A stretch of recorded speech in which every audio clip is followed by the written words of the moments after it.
वालेकुम, कैसे हैं आप। आज मैं आपके साथ ईद की मुनासबत से मटन फ्राई बोटी की रेसिपी को शेयर कर रही हूँ, जो कि बहुत ही टेस्टी और लजीज बनकर तैयार होगी। ये ऊपर से क्रिस्पी होगी, अंदर से जूसी और नरम बनकर तैयार होगी। मटन फ्राई बोटी को बनाने के लिए हमें जिन चीज़ों की ज़रूरत होगी उनमें मैंने लिया है मटन 1 किलो। इसे मैंने अच्छे तरीके से धो के साफ़ कर लिया है। चलिए जी, आज की रेसिपी को बनाना शुरू करते हैं। बिस्मिल्लाहिर्रहमानिर्रहीम। एक प्रेशर कुकर के अंदर मैंने मटन को शामिल कर दिया है। साथ में 2 टेबलस्पून लहसुन और अदरक भर के आपने शामिल करना है। पिसा हुआ 1 टेबलस्पून नमक का शामिल कर दें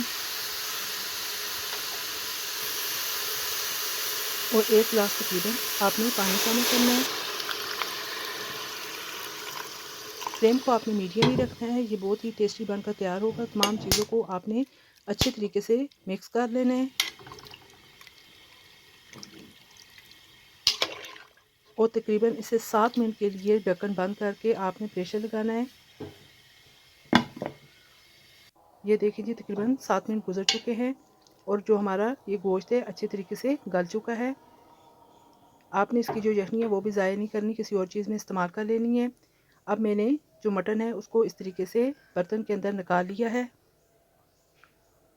अब आप इसके अंदर इस तरीके से मसाला जात को शामिल करें। मसालों की जो हमें ज़रूरत है उनमें मैंने लिया है ऑरेंज फूड कलर 2 चुटकी, पिसा हुआ खुश्क धनिया 2 टेबलस्पून, गर्म मसाला पिसा हुआ 1 टीस्पून, दड़ा मिर्च 1 टीस्पून, नमक 1/4 टीस्पून, पिसी हुई काली मिर्च 1 टीस्पून,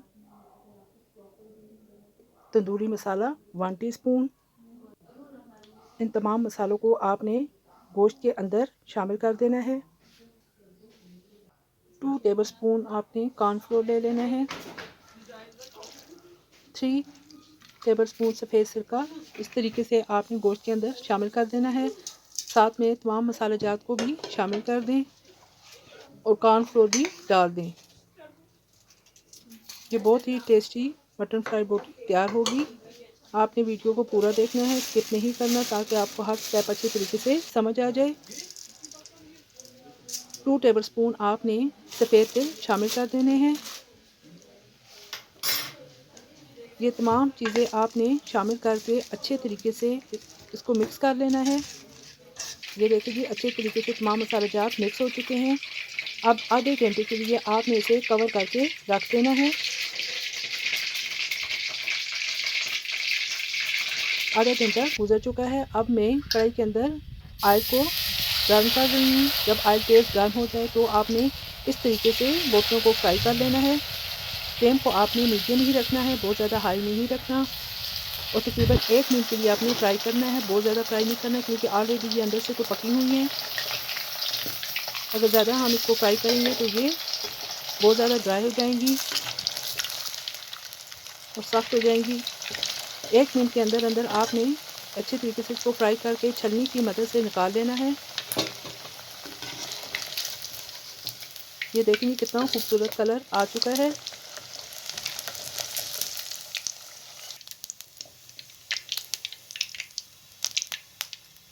ये देखने में भी किस कदर खूबसूरत लग रही है। इसी तरीके से आपने तमाम बोटियों को अच्छे तरीके से फ्राई कर लेना है। अब मैं आपको डिश आउट करके दिखाती हूँ। ये देखिए जी, मज़ेदार मटन फ्राई बोटी रेडी हो चुकी है। ये ऊपर से क्रिस्पी है और अंदर से बहुत ही जूसी और नरम है। आप इसे हरे धनिए और पुदीने की चटनी के साथ पेश करें और साथ में इमली की चटनी के साथ भी आप इसे खा सकते हैं। दोनों का बहुत ही मज़ा आता है। अगर आपको मेरी ये रेसिपी पसंद आए तो लाइक कर दीजिएगा। साथ में मेरे चैनल को सब्सक्राइब और शेयर भी कर दें और बेल आइकन को भी प्रेस कर दें, ताकि मेरी हर नई वीडियो आप तक बर वक्त पहुँच सके। फिर इंशाल्लाह एक और नई वीडियो के साथ आपकी खिदमत में दोबारा हाज़िर होंगी। अपना और अपने प्यारों का बहुत ख्याल रखिएगा और मुझे भी अपनी दुआओं में याद रखिएगा। इजाज़त दीजिए। अल्लाह हाफ़िज़।